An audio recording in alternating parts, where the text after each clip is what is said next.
Welcome back. We've reached the boss stage in our gaming odyssey here at the Pavilions in downtown Denver. For the Win certainly brings it when it comes to their arcade, but their food menu is always leveling up. They're bringing things like poutine, ahi tuna flatbreads, and even classics like sloppy joes into the mix. Are you ready to join me on this quest? Let's go see if we can come up with the victory.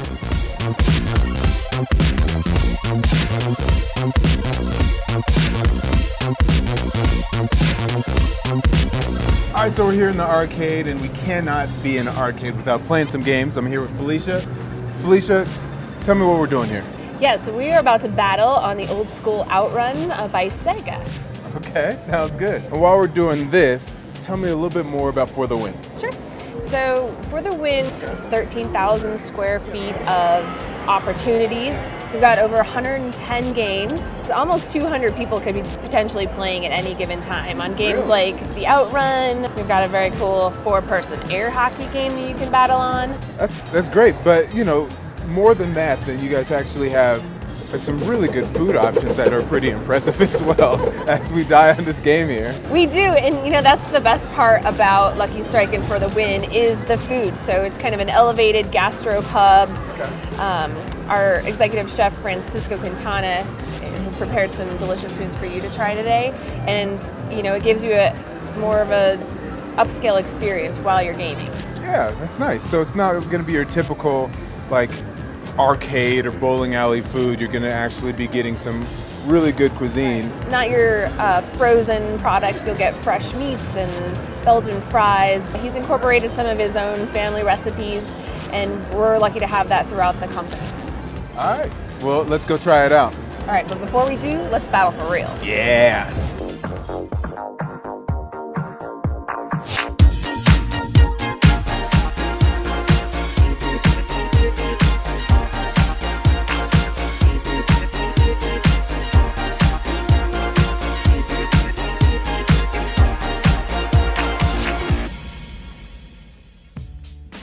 All right, so we're back in the kitchen with Chef Francisco. Chef, what are we making? So we're going to start with our poutine, which is Wisconsin cheese curds, homemade brown gravy, and then Belgian cut fries. So we drop them in the fryer, 350 degrees, fry them for about 4 or 5 minutes. Once the fries are ready, we pull them up, you know, and then let them drain for the excess oil, and we'll shake it off. A little bit of sea salt on them. Take a cast iron here. So our brown gravy. And what do we have in the brown gravy? We start with unsalted butter, a little bit of flour, make our roux. And then we add in beef stock. And once it thickens up, we season it with a little bit of Worcestershire. And then what we'll do afterwards is we'll put a couple of cheese curds. You know, the Wisconsin cheese curds. And then we'll go up to the salamander. So at this point, we're gonna take it out of the salamander. We got that nice browning on top of the cheese, and then we'll take our brown gravy, just a bit more on top. Yeah, you know, want to make sure our guests are happy with the fries and that they have enough sauce for it. So, and that's our poutine.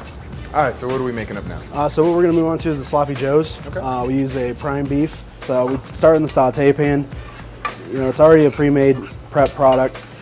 So we're gonna give this a nice stir.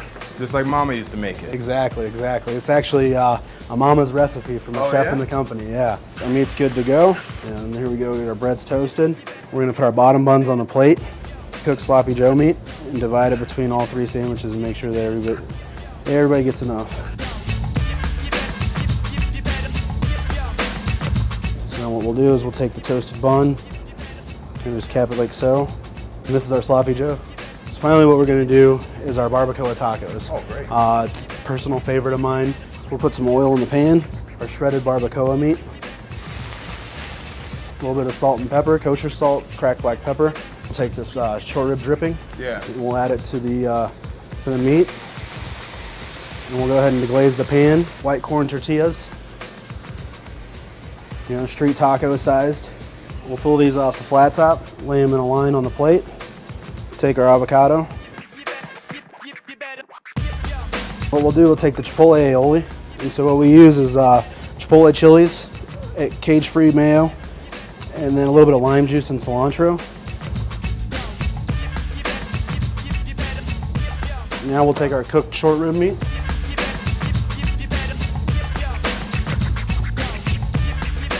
So we'll add a little bit of pico de gallo, diced onion, garnish it with a little bit of cilantro to finish it off.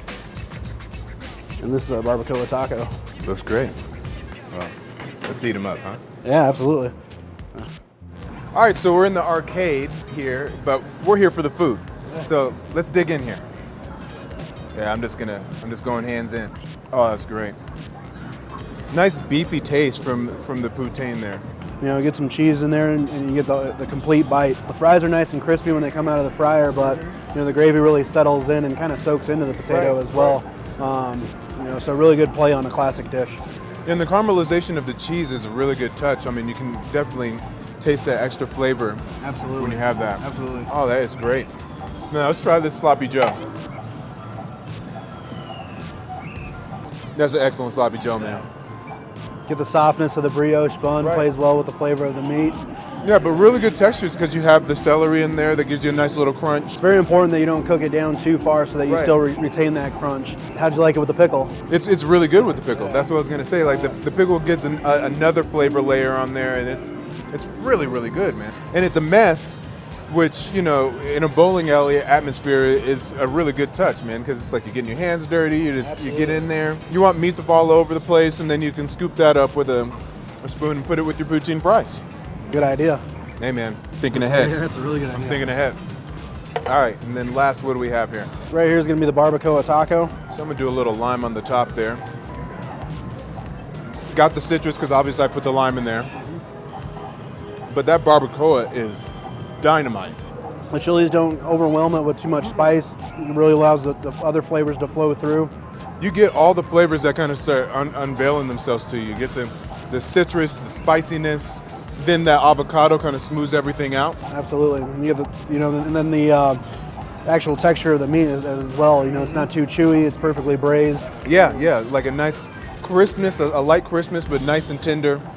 That is excellent, man. Like, you definitely wouldn't expect to get something like this from like an arcade or a bowling alley. And that's, I mean, kind of what our goal is just make sure that we're exceeding those expectations, you know, and it's not that pump nacho cheese that you're, you know, used to. I don't see how I could ever go to another bowling alley besides this one.